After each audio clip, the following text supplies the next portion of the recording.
عليه وسلم وعلى آله وأصحابه الكرام أما بعد رب اشرح لي صدري ويسر لي أمري واحلل عقدة من لساني يفقه قولي اللهم انفعنا بما علمتنا وعلمنا ما ينفعنا نسألك الفتوح والرسول وتوبة النصوح وصلاح الجسد والروح بكرامة الفاتحة.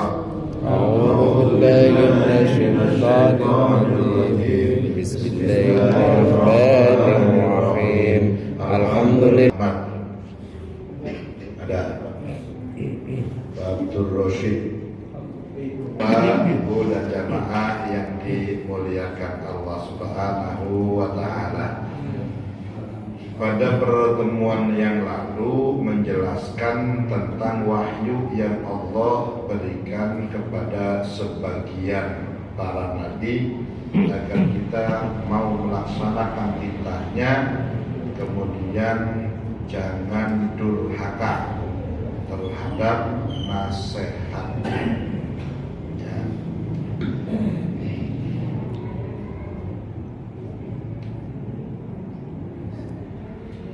Kemudian kemarin juga sudah dijelaskan bahwa sempurnanya akal seorang adalah ketika dia mau ittiba, mengikuti apa yang menjadikan Allah ridho kepadanya, kemudian menjauhi apa yang menjadikan Allah murka. Jadi orang yang sempurna nalarnya itu baik sikap, tutur kata, dan perilakunya semuanya berorientasi mencari ridho Allah dan menjauhi murkanya. Baik. Sekarang lanjut wal maqalatul hadiyatu wal ishruna, maqalah yang ke-21. Kila, dikatakan, ada satu pendapat atau statement yang sangat menarik. La gurbata lil fadil wala watana lil jahil. La gurbata, tidak ada tempat mengembara, lil fadil, bagi orang yang memiliki keutamaan. Keutamaan di sini adalah ilmu dan amal. Wala watana, dan tidak ada tanah air, lil jahili, bagi orang yang bodoh. Maksudnya wal muttasifu bil ilmi, yang dimaksud dengan keutamaan bagi seorang adalah memiliki ilmu wal amal, dan amal. Orang yang punya ilmu dan amal, maka baginya tidak ada tempat yang asing. Karena mukriman, orang yang punya ilmu dan amal pasti akan dimuliakan, mu'azzaman, dihormati, inda nasi, di sisi manusia, fi ayyi baladin kana, di negeri manapun dia berada. Fakana kullu baladin indahu watana, maka semua tempat, semua wilayah, semua negara bagi orang yang punya ilmu dan amal, indahu, baginya, watanan, seperti tanah air baginya. Walau kana ghariban, walaupun balad itu sebenarnya tempat asing, hanya di luar negeri. Wal jahil, dan orang yang bodoh, bi khilafi dzalika, adalah sebaliknya dari itu semua. Artinya begini para bapak dan ibu, orang kalau dalam dirinya itu punya amal, punya ilmu, punya amal. Karena dalam hidup itu ada orang punya ilmu, punya amal, gitu ya. Ada yang punya ilmu tapi nggak ada amal, ya kan? Ada kan? Iya. Ngakunya peneliti, nggak ada karya ilmiahnya. Nah itu namanya ya ilmu, ngakunya punya ilmu tapi nggak ada amalnya. Gitu, nggak ada amalnya. Ada lagi, ada orang punya apa lagi? Nggak punya ilmu, nggak punya amal. Ada lagi punya amal tapi nggak punya ilmu. Ya, dia sholat, tapi dia nggak tahu yang batal mana, yang rukun mana, yang sunnah mana, yang makruh mana. Banyak nggak? Ada lah. Banyak. Ya. Nah, yang ideal orang itu punya ilmu, punya karya. Maka kalau orang dalam hidupnya punya ilmu, punya karya, punya amal, dimanapun dia berada hidup, dimanapun dia berada hidup. Beberapa hari ada berita yang sangat menarik. Salah satunya ada bocoran yang perancang senjata di Iran ternyata anak perempuan dari Kalongan itu kan, masih muda kan? Iya. Di sini nggak laku. Ya, di Indonesia nggak laku. Daftar di PIN dan ditolak. Ya, di dosen ditolak. Tapi di Iran dihargai, dimuliakan. Iya. Kalongan. Teknologi 5G yang di HP itu yang nemuin orang Indonesia, ya. Tapi dijual di perusahaan Indonesia nggak laku, ya, dijual. Nah, dimanapun orang kalau punya ilmu, punya karya, punya amal, ada bukti nyatanya, dimanapun, ya, akan bisa hidup.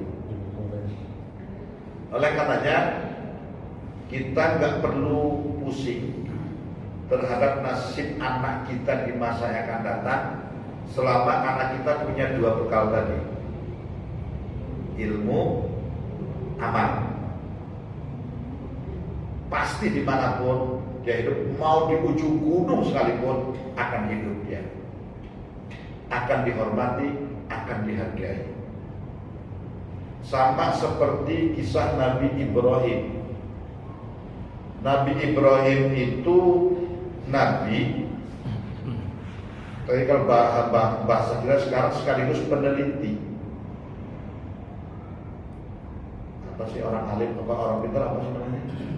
Ahli, pakar itu ya. Pakar. Tapi pakar peneliti yang hebat namanya? Ilmuwan. Ya. Ilmuwan. Nabi, Rasul, Nabi ilmuwan juga. Sampai mencari Allah, mencari Tuhan pun melalui penelitian. Harus ada bukti empirisnya. Ya. Ketika malam kemudian, wah, ini ada bintang. Ya.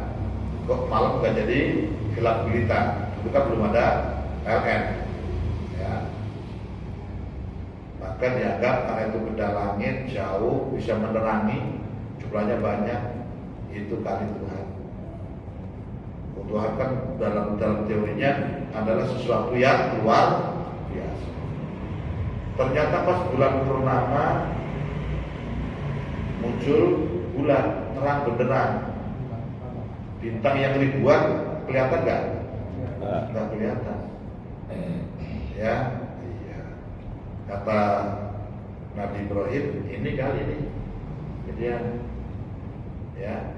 Ternyata pas pagi keluarlah matahari, bulannya masih ada nggak? Ada. Masih ada. Bintang masih ada nggak? Masih ada. Tapi kalah oleh sinar. Sama ini hadza rabbi hadza akbar. Ini Tuhan kan gedean, gedean. Falamma afala. Ketika kemudian hilang, terbenam, balik lagi, gelap lagi, kembali lagi, bintang lagi, bulan lagi, kembali lagi. Ya, dari peristiwa diambil semacam itu, kemudian Nabi Ibrahim mengambil satu konklusi. satu kesimpulan begini, makanya inni wajjahtu wajhiya lilladzi fataras samawati wal arda hanifan musliman wa ana awwalul muslimin. Sebenarnya saya ini menyembah, wajahku kuhadapkan kepada Tuhan. Nah, itu Tuhan yang mengadakan atau menciptakan langit, bumi dan seluruh isinya. Wa ana awwalul muslimin, dan aku adalah orang yang pertama kali tunduk.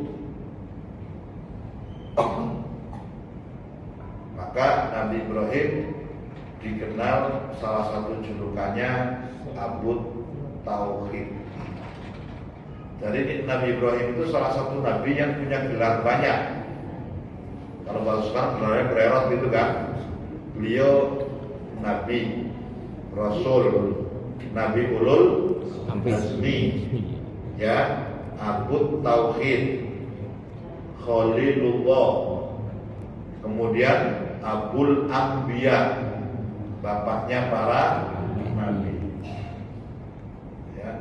Orang kalau kuliah gelarnya 6, hebat gak? Hebat. Hebat gak? Hebat. Hebat.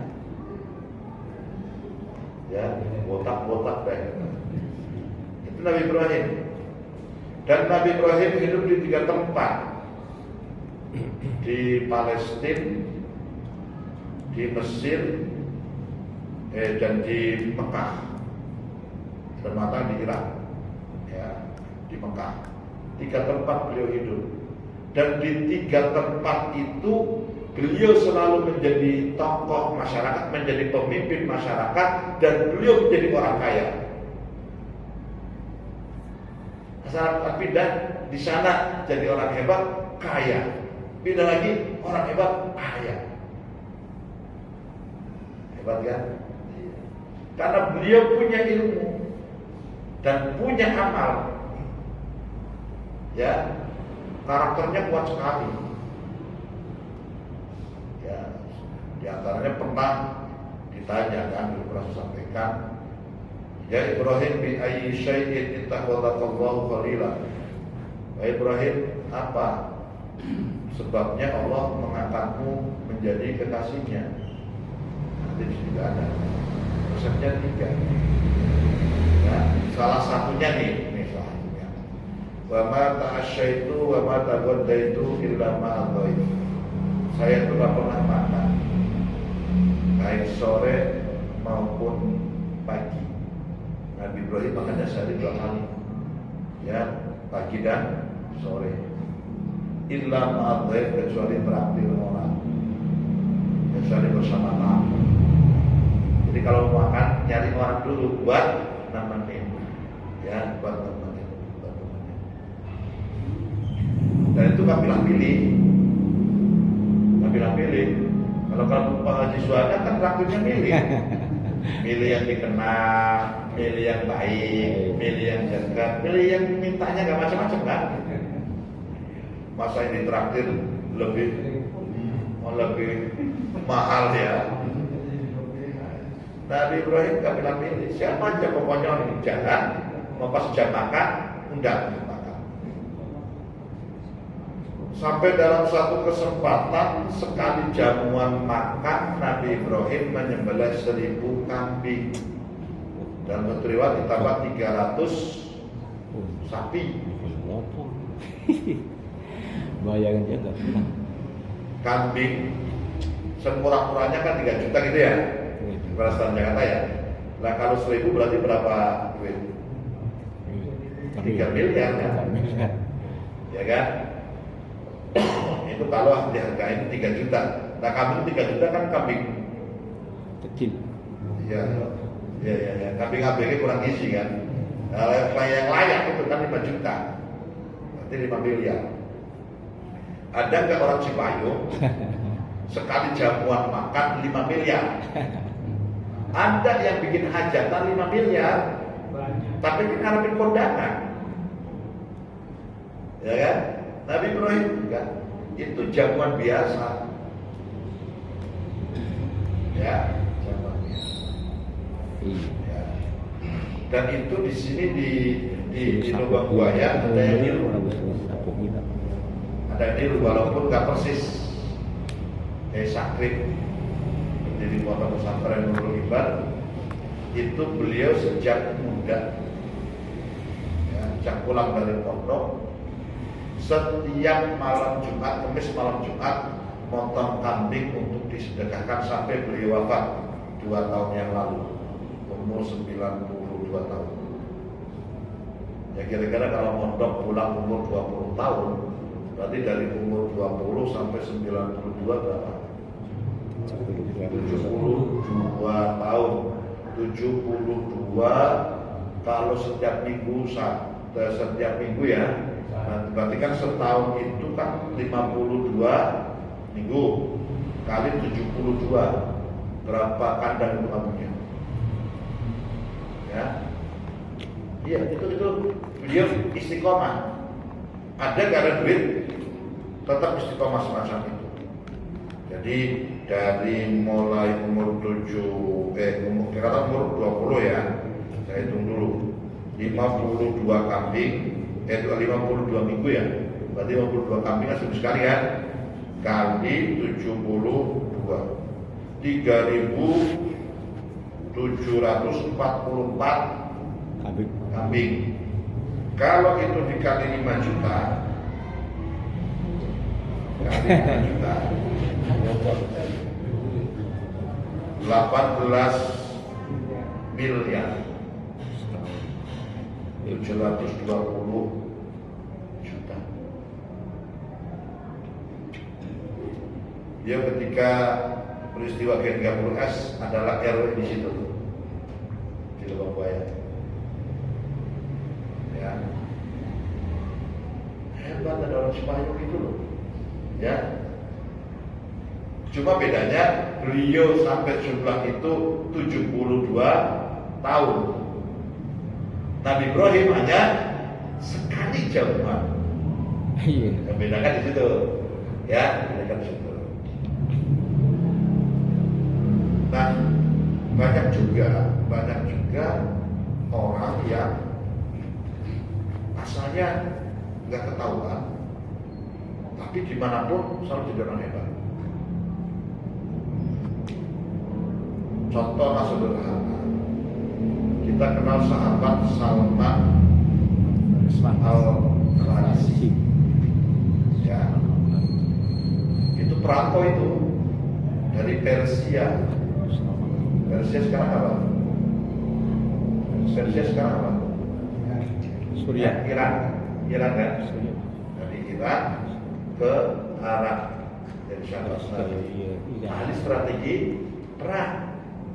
Yang berperang kontak, perang Parit itu, strategi dari Salman Al-Farisi. Ya, beliau walaupun orang biasa, ya bukan siapa-siapa, karena punya kemampuan, punya ilmu dan bisa membuktikannya, mulia, dikenang dalam sejarah sampai akhir kiamat. Bilal bin Rabah hanya budak, tapi amal disertai dengan nalar sederhananya itu dipraktekkan betul.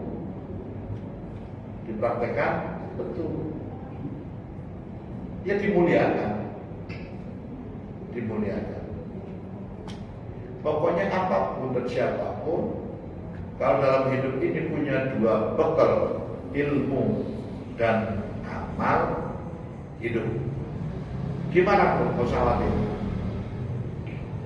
Nah, problem sekarang kita, anak-anak kita itu sekarang, yang zamannya ya, pinter-pinter, betul kan?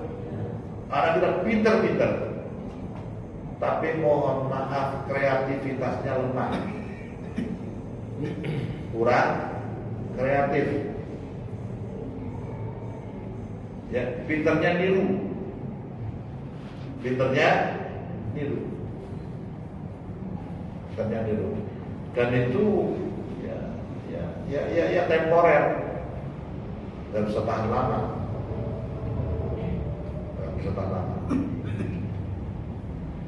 Lah anak dulu zaman kita kecil amalnya banyak, ilmunya kosong. Amalnya banyak. Mainan hampir semuanya handmade. Layangan bikin, ya kan?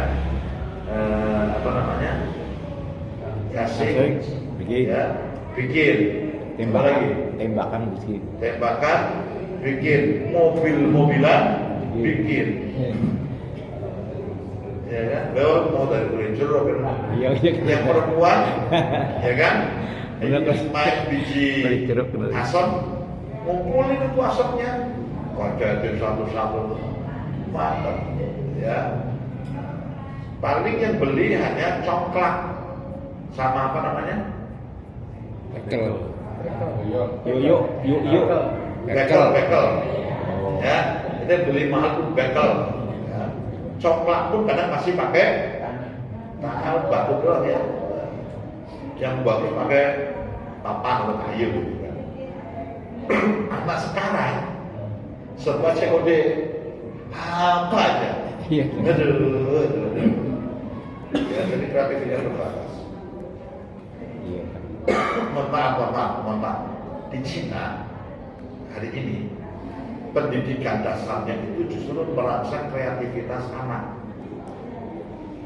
Orientasinya bukan sebenarnya orientasi nilai, tapi orientasi pada karya ilmiah, karya nyata. Maka tidak ada satupun doktor lulusan luar negeri kecuali punya karya. Kalau nggak punya karya, nggak lulus. Gitu. Maka ada 24 tahun jadi dokter karena kreatif, karyanya banyak. Ya, iya. Maka pantas, dan itu jamin oleh Allah. Yarfa'illahu alladhina amanu minkum walladzina utul ilma darajat. Yuk kita gak usah khawatir ya. Yang penting bekelin anak kita ilmu dan kreativitas. Hidup pokoknya. Hidup. Melihat anak pintar tapi gak aktif. Kadang-kadang yang didorong di situnya. Iya, banyak. Ya, dorong di situ. Anak kreatif bisa ini, tapi ilmunya nol, dia akan jadi kuli doang. Ya, akan jadi kuli. Tahun yang lalu dari Salah itu ada jamaah haji plus haji furoda malah.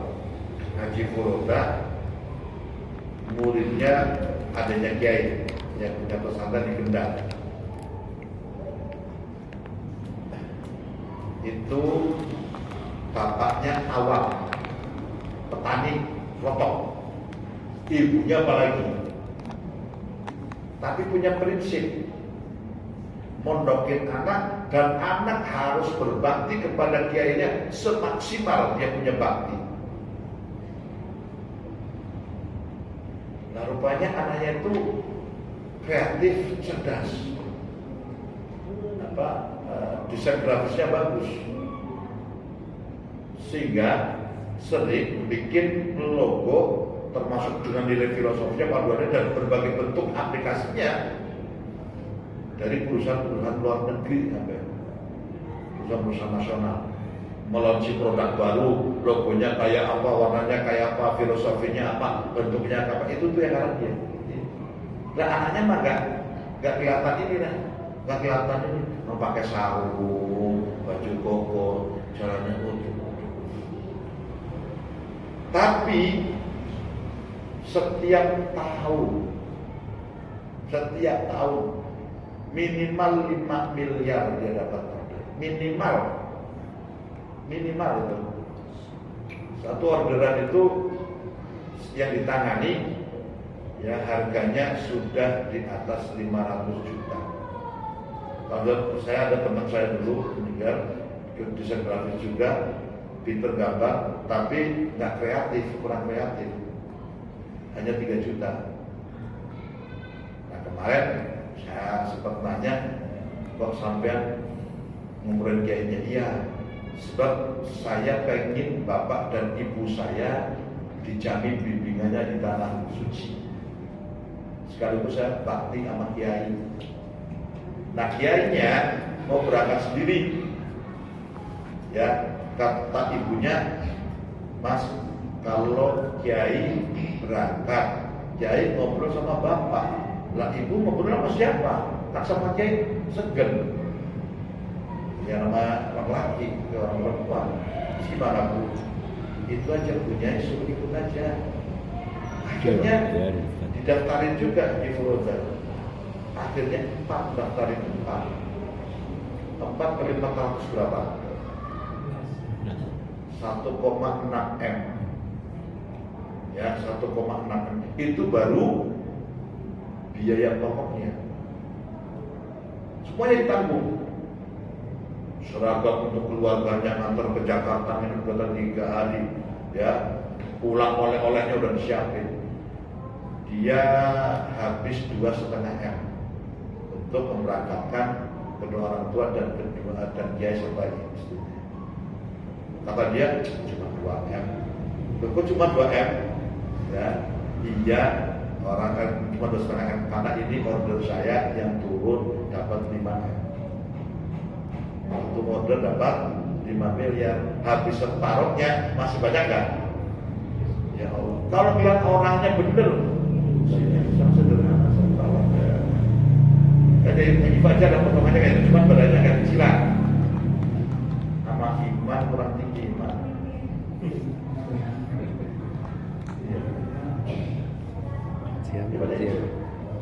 Ya. Nah itu orang kalau sudah ada ilmu, punya karya, gampang. Ya, sampai meninggalnya beliau di rumah kontrakan, di rumahnya yang dijual. Kenapa tinggal di sana, pernah di sana? Nggak pernah berikut. Kalau berikut teman-teman, banyak teman saya dari. Oh iya. Karena saya pertama tinggal di sana. Haji Pieng mana? Ya? Haji Pieng. Ya. Ya termasuk, mohon maaf, boker itu namanya kalau mau ke Senen pakai andong atau pakai apa? Mobilnya Tentara. apa namanya? Opret, Austin itu berhentinya di situ. Nah Haji Boker itu buka warung di situ, paling enak, paling murah. Nah, semua ngumpul di situ, buat tempat transaksi jual beli di situ. Pak Mantri kali. Ya? Pak Mantri. Iya. Ya, jadi karena saya dapat cerita dari Bang Mali Tontong langsung, karena Bang Mali dulu jualan beras itu pikul dari Cikarang itu di situ, ya temennya di situ. Ya, jadi dimanapun orang kalau punya ilmu itu tidak mesti melalui pendidikan formal ya. Ilmu itu tidak harus melalui pendidikan formal ya. Di daerah Purbalingga itu ada namanya Profesor Pisang. Pendidikannya cuma lulusan SD. Iya, ada juga lagi. Ya, tapi berhasil membudayakan pisang berbagai jenis dan luar biasa. Termasuk duren bawor itu yang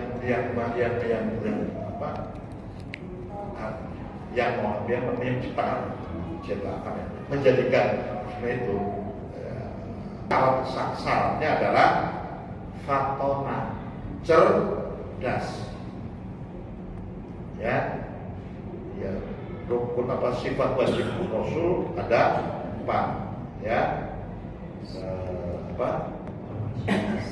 sidik, amanah, tabligh, fatwa itu cerdas. Maka Nabi karena nggak pernah punya pendidikan formal disebut ummi, tapi cerdas.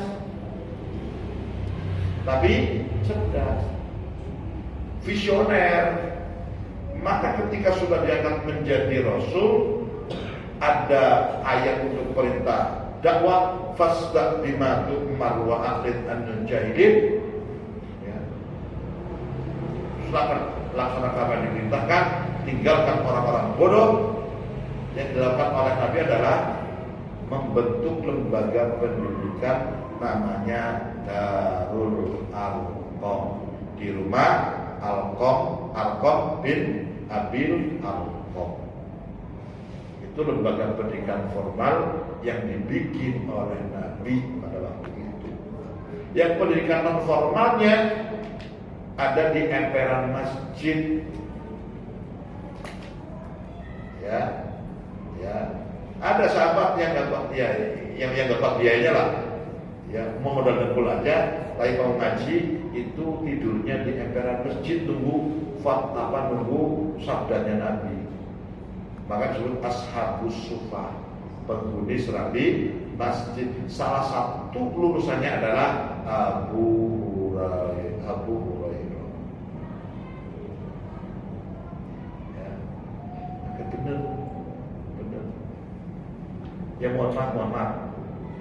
Orang yang dari merantau di Jakarta sampai tua dan sukses mesti nggak akan tinggal dua modal itu. Ya, tapi yang hidupnya pas-pasan biasanya hanya salah satunya yang dominan. Ya, nah di Jakarta kota terpuruk itu biasanya dua-duanya kurang. Kalau nggak punya dua-duanya, ya mesti tergerus. Ya, di kampung di Jakarta yang tempat kita jaga bisa hidup, apalagi di kampung. Ya buat maksud keblangsak ya orang Jakarta hidup Jakarta. Asal mau jalan, asal mau gerak, tertutup ya hidup. Tertutup. Hanya orang malas yang hidup Jakarta yang kekurangan. Ya mohon maaf loh, mohon maaf. Dan bawa aja plastik atau karung, jalan aja udah seharian itu. Usaha apa aja udah. Yakin bangsa 50 kilo sampah nggak dapat. Asal seharian loh. Ya dipilah-pilah. Ya kalau di rata-rata yang sekilo 3.000 aja, 50 kilo 150.000, hidup nggak? Hidup. Ya. Apalagi kreatif dia. Apalagi kreatif. Oleh karenanya, Bapak dan Ibu jamaah nggak usah khawatir terhadap nasib anak-anak kita di masa yang akan datang.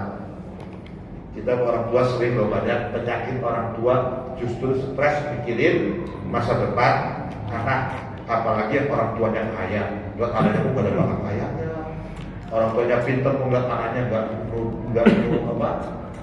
nggak nurunin pinternya, itu kadang stres gara-gara mikirin nasib anak. Udah selama bekelin anak itu ilmu, amal atau kreativitas, kita usah khawatir, anak akan ketemu jalan hidupnya sendiri. Saya kira ini untuk pertemuan malam hari ini. Terima kasih dan mohon maaf. Ya, ada pertanyaan? Terus dengan sholat isya. Terima kasih, terus istiqomah ngaji sebagai bagian kita meningkatkan keilmuan kita, dan karena ngajinya adalah ngaji nasihat yang bisa diterapkan, ayo diamalkan. Insya Allah bisa mengubah nasib kita semuanya. Terima kasih, mohon maaf kita akhiri dengan baca hamdalah.